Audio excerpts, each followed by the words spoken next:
Agora que você já sabe o básico, é hora de saber com quais cartas você deve jogar. A partir de agora, vamos saber tudo sobre as mãos iniciais. Hoje nós vamos te ensinar que cartas você deve jogar e quais cartas deve jogar fora. Então, como prometido, vamos começar nosso primeiro tutorial. Existem dois grupos básicos de mãos iniciais, os pares e os não pareados. Vamos analisar os pares primeiro.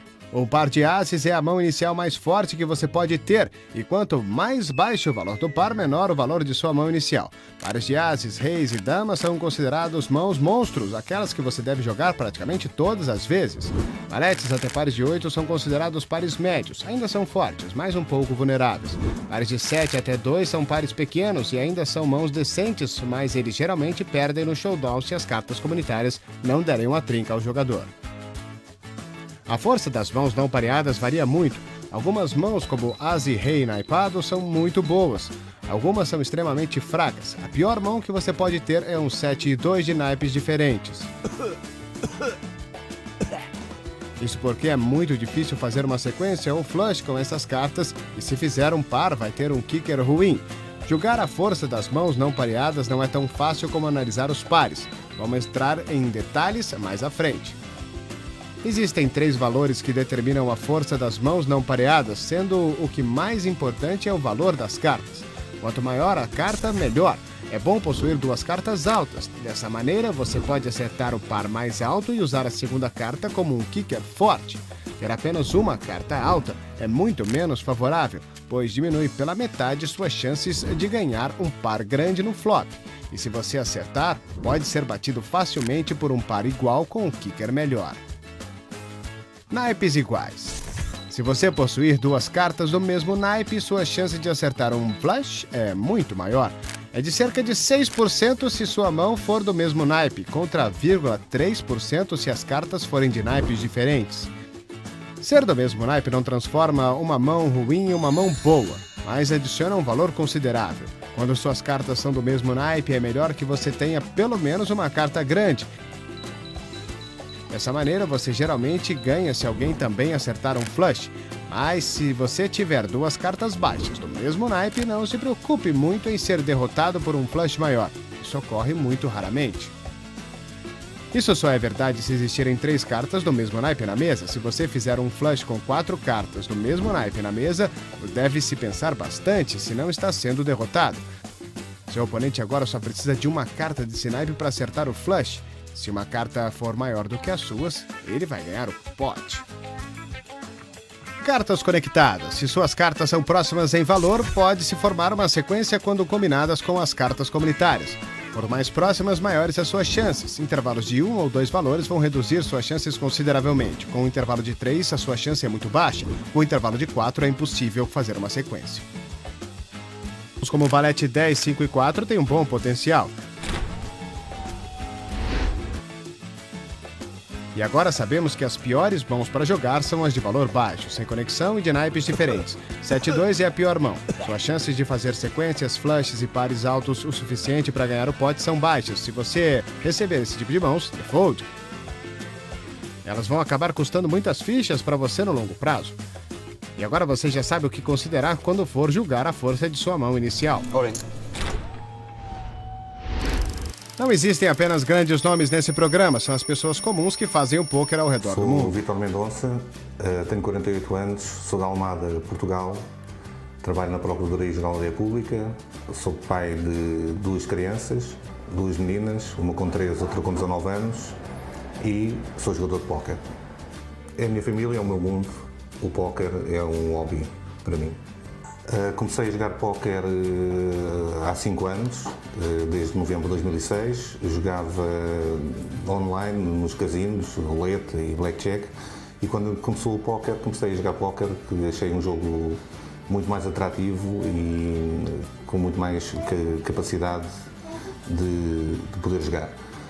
Daí para cá comecei em cash games e depois passei para os torneios, para os multi-table tournaments, e principalmente para as ligas, que é, digamos, a minha especialidade.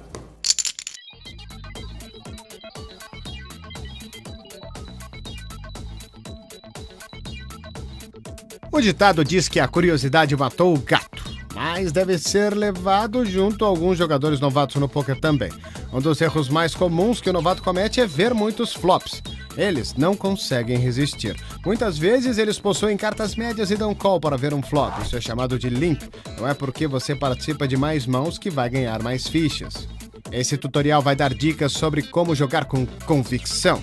Estamos aqui para te ajudar. Dar raise ou fold, o call não é proibido. Ou geralmente você deve aumentar ou jogar fora suas cartas. Se você tiver uma mão forte, aumente. Se tiver uma mão fraca, jogue fora. É simples e correto. Se você não tiver certeza, não jogue.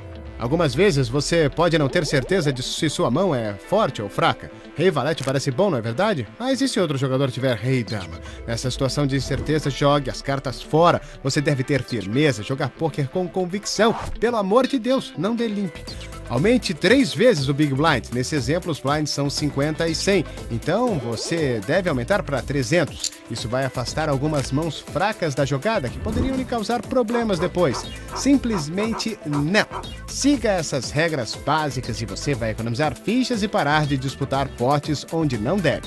Joguem com convicção. Aumentem ou joguem fora. Evitem o limp. Agora que analisamos o limp, vamos examinar outras terminologias do poker. You have a big hand? Raise when he's behind and check when he's ahead. Something tells me you have a monster. Agora que analisamos o limp, vamos examinar outras terminologias do poker. Alguns pares possuem apelidos diferentes no poker. Como você já imagina, o melhor par possível possui vários apelidos. But, American Airlines, Pocket Rockets, para dizer só alguns. Na sequência temos os Cowboys, o nome dado ao par de reis.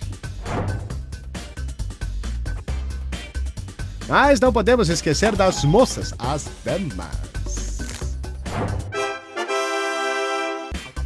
Os ganchos. Os valetes ganharam um apelido baseado na forma da letra J. E por último, um amigável par de patinhos, o nome dado ao par de 2. Quack, quack.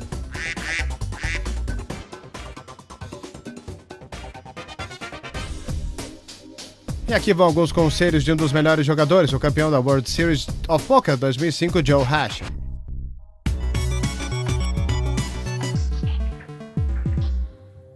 Today we're going to look at how costly playing bad hands can be.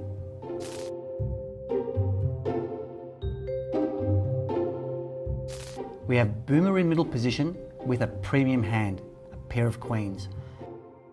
It's basically the third best hand you can start with.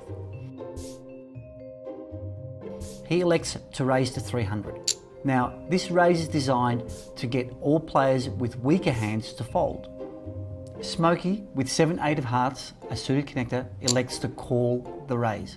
7-8 of hearts is a suited connector and it can become very effective, especially in position.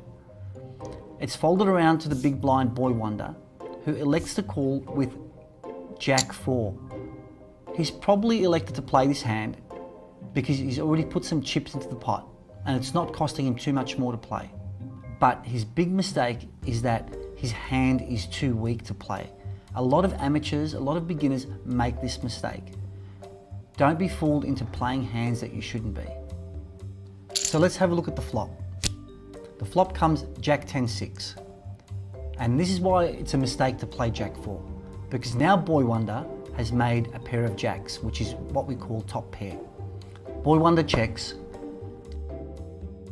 Boomer decides to bet 400 chips. Smokey wisely folds. But now Boy Wonder is in a tough spot because he has top pair. He elects to call the 400. Let's see the turn card. The turn card is another 6. Nothing much has changed for Boy Wonder. He still has top pair. And he's way behind Boomer's pair of queens. Boy Wonder checks again, and Boomer now bets 1,000 chips. Boy Wonder elects to call. He's in a tough spot because he feels that his pair of jacks may be the best hand, not knowing that Boomer has a pair of queens, which totally crushes him at this stage. Let's see the river card. The river card is a very safe 3 of hearts. Boy Wonder again checks his option, and Boomer now bets 1,800 chips. Boy Wonder elects to call. and loses the hand when he sees Boomer's pair of queens. This example shows how you can lose a lot of chips in a tournament by playing very weak hands. Don't make that mistake yourself.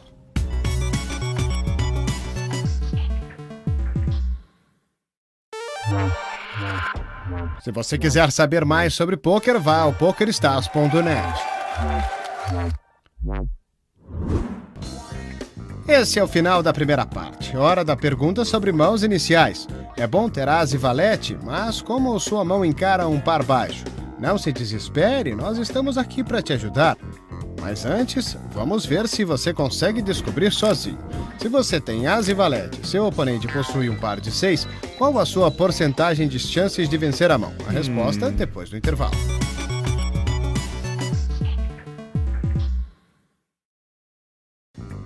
Antes do break, perguntamos a porcentagem de chances que você possui se tiver as e valete contra um par de 6. A resposta é 46%, ou o que a maioria chama de coin flip, por estar muito perto dos 50-50. Você precisa acertar pelo menos um as ou um valete, ou algum tipo de sequência, ou um flush para ganhar a mão. Se o seu as ou valete for do mesmo naipe, a porcentagem aumenta para 48%, graças à maior chance de fazer um flush. Vamos ver um pouco mais. Dessa vez você possui rei e dama, e seu oponente tem um par de 8. Qual a sua chance de ganhar essa mão? Exatamente a mesma. Você ainda possui duas cartas maiores que o par do seu oponente. A melhor mão para se ter contra um par de ases é outro par de ases. Mas, além disso, qual seria? Se você não quer um par de reis, a resposta é 5 e 6 do mesmo naipe. Como todos os conectores naipados, existe uma grande chance de acertar uma sequência ou um flush. A razão para ser o 5 e 6 suited é que você pode fazer sequências com 2, 3, 4, 7, 8 e 9, o que não vão ajudar o as a fazer outra sequência. A chance de vencer, 23%. No fim das contas, você ainda vai preferir ter o par de ases. Algumas mãos parecem boas, mas não se engane, elas parecem muito mais fortes do que realmente são. Alguns dos maiores potes no poker acontecem entre duas mãos iniciais fortes, e geralmente uma delas é o que chamamos de mãos de horror. King 10 off. King 8. Jack King. I'd say Ace Queen is a pretty difficult hand to play. Uma das mãos de horror mais comuns é o par de valetes. Eles parecem ótimos e até ganham na maioria das vezes. Very strong hand. You get pocket jacks. You want to raise before the flop, put some pressure on the players in the blinds. Mas pense nisso, no flop, mais da metade das vezes você vai encontrar pelo menos uma carta maior, uma dama, um rei ou um as. A pergunta é se seus oponentes estão com uma dessas mãos. Nosso conselho: minimize o número de jogadores na mão jogando de forma agressiva. Limite o número de adversários no pós-flop e você vai se beneficiar. Por exemplo, nessa mão do Big Game, Scott Saver tem par de valetes e aumenta antes do flop. King 10 for the cannon. He's out. Forçando todos a darem fold, menos Vanessa Russo. Seu Reis eliminou as chances de Aaron Jensen acertar um flop melhor, e ele tem apenas uma carta maior para lidar no flop 9, 10 e rei. Com o Russo dando check no flop e o turn, ele pode assumir que ela não tem o rei, e ganha um bom pote, tudo graças ao seu Reis pré-flop. Outra mão de horror, o as fraco. Ace 3 offsuit, stuff like that really gets you into trouble. One of the things I see a lot of beginners do is that they see an ace and they automatically think that it's a great hand. If you have ace 10 and someone has like ace jack or ace queen, you can get yourself in a lot of trouble. Nessa mão, dois oponentes fazem um par de ases no flop, mas um deles está destinado a perder muitas fichas. É isso que torna o as com um kicker ruim uma mão do horror. Sempre existe a chance de seu oponente ter um as com um kicker melhor e não é fácil dar fold em um top pair.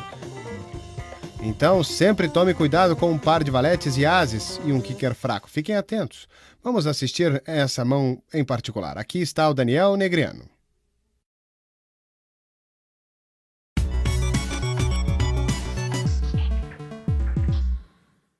On today's show, we're going to be talking about Ace 10. Why Ace 10? Because Ace 10 is the epitome of a trouble hand.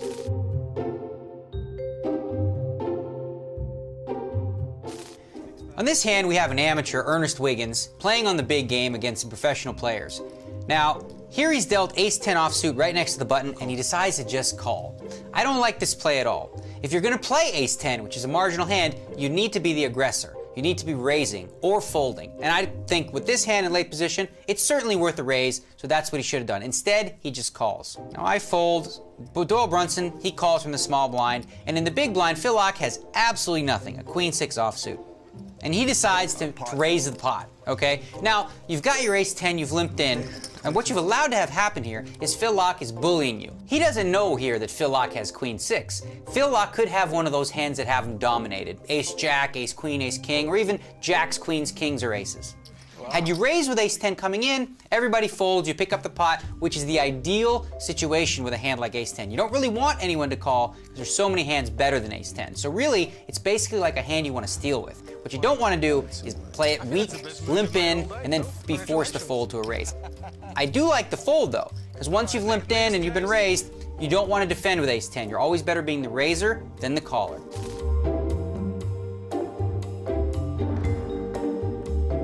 Now we're going to take a look at a hand that was played at an EPT final table, and once again, the hand in question is ace 10. With the blinds at 20 and 40,000, Ivo Donev is dealt ace 10 of hearts. Now, he's got a little over 20 big blinds, a little over 800,000 in chips, which makes this spot a very tricky situation. If he just makes a standard raise at something like 80 or 90,000, somebody may re-raise him, putting him in an awkward spot. So what does he like to do? He likes to go all in. I don't necessarily love this play, because if anyone behind you has one of those hands that have you dominated, they're surely going to call. Ace queen, ace king, pocket jacks or better are definitely going to call. And if they do, you're going to be a big underdog to win this pot. Okay. Right. And there you go, a little bit unlucky, but someone behind him has ace queen. And because he's moved all in here, it doesn't look like he has aces or kings. He's likely going to get called by all these hands. I would have preferred a standard raise and then maybe fold to a re-raise with a hand like ace 10. So now the dreaded situation has arisen. He's up against ace queen. He's going to have to catch a 10 or 3 hearts, which makes him about a 2-to-1 underdog. Right. So no luck there for Donev. He hits the rail with ace 10, and you will too if you overplay it in these kind of situations. Be careful with ace 10. Use it as a stealing hand and don't get too involved.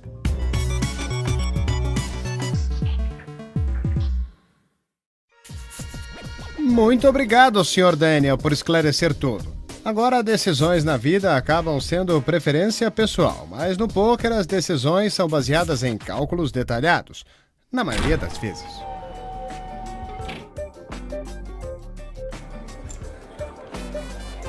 Nessa mão em Copenhague, na temporada 3 do European Poker Tour, o dinamarquês Theo Jorgensen foi all-in com ases e Richard Toth tem dama em 9. Isso, dama em 9.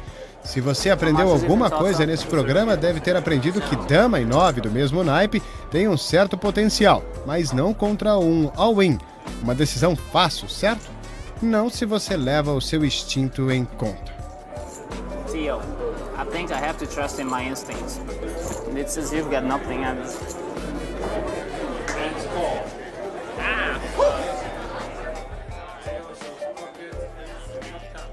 Bom, seu instinto estava errado, certo, Richard? Ou será que não?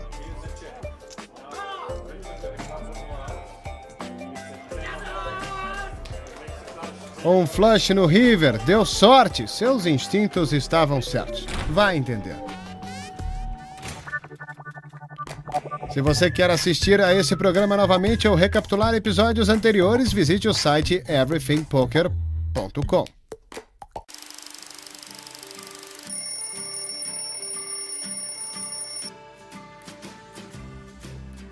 Jogo MDTs, normalmente de baixo custo, normalmente de 5 euros, 10 euros, extemporaneamente, excepcionalmente, alguns tiros mais altos, mas no máximo à volta de 20, no máximo dos máximos 50 euros. Prefiro ter ganhos sustentáveis e ir ganhando aos poucos. Prefiro ganhar sustentavelmente e portanto, ir complementar também os meus ganhos do meu ordenado do meu trabalho e poder, nas férias, por exemplo, poder ir de férias à conta do póquer, não é? Sou um homem de família, o póquer ocupa um espaço livre da minha vida, funciona como um hobby, acima de tudo está a minha família. Os meus sonhos, qualquer jogador de póquer gostaria de ir a Las Vegas.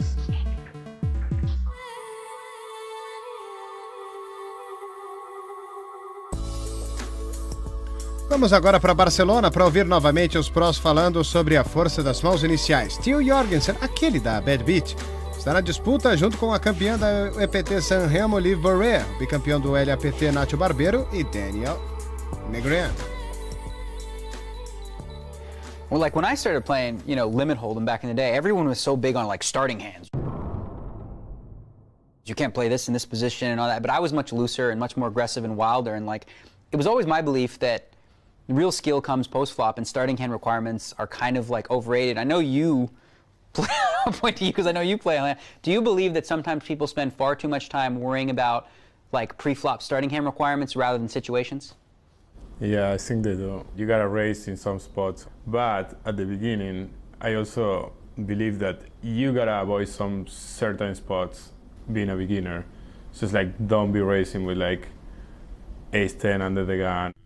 Under the gun is a position on the table, the first to act. We'll cover it in the next show. Weak aces are like hands that are gonna get you in trouble later on. Feels like the better you are as a player, and I always give this advice, the better you are as a player, the more hands you can play.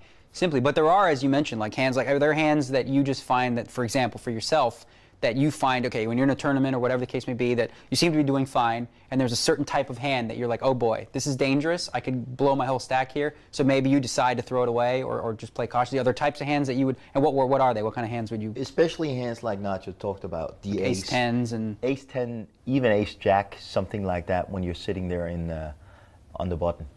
For an example, okay, and you raise and it's up against aggressive players, and you know there's a big chance you might get a re-raise here. And then you have to take a very, very difficult decision whether you have to go with this one or not. Do you think there's a group of hands that are underrated? Well, yeah, things like suited one-gappers. Poker players refer to two cards like 7 and 9 as one-gappers. There's a gap of 1 between them. Two-gappers even. Like 7-9 of clubs and 6-8 of spades, that kind of stuff? Yeah, I actually really like 9-10 suited. It makes you so much money on the long term that, I mean. That, I agree, like we talk about trouble hands, you mentioned ace-10 offsuit, right? That's a hand where, in a position, it's not something you want to play, but a hand like 9-10 suited, completely different. Now, if you look at the two hands side by side and run it hot and cold, ace-10 is way better than 9-10 suited, but not when you factor in post-flop play. Whenever I teach someone, new, you basically teach them a very stringent, like, starting hands rules where you got to play tight, and you got to play aggressive when you do, and you're going to get exploited because people are going to know that and they're going to pick up on it. But if you're new to the game, it's really the best approach. If you just get in there and start gambling like the pros do, you're going to get outplayed left, right, and center. Podemos ainda não ter mostrado tudo o que você queria saber sobre pôquer, mas já fizemos um bom progresso. Para treinar tudo o que você aprendeu no programa de hoje, acesse o PokerStars.net e siga instruções para fazer o download gratuito do software. Quando estiver no site, acesse uma mesa dinheiro fictício. E a tarefa dessa semana é só jogar os tipos de mãos que nós sugerimos nesse programa e evitar o limp, sempre que possível. Se você seguir nosso conselho, ficará surpreso com o resultado. Saiba o que teremos reservado para você no próximo programa. Vamos fazer a primeira análise sobre posição, explicar o que é e por que importa tanto. Vamos rever grandes mãos ao redor do mundo com mais análises dos profissionais e algumas palavras de sabedoria de 4 jogadores que merecem ser ouvidos. Se não fosse o bastante, vamos ver a origem do pôquer, prestando homenagem a esse passatempo fantástico. Esse é o maior jogo de cartas do planeta, senhoras e senhores, e nós vamos aprender juntos.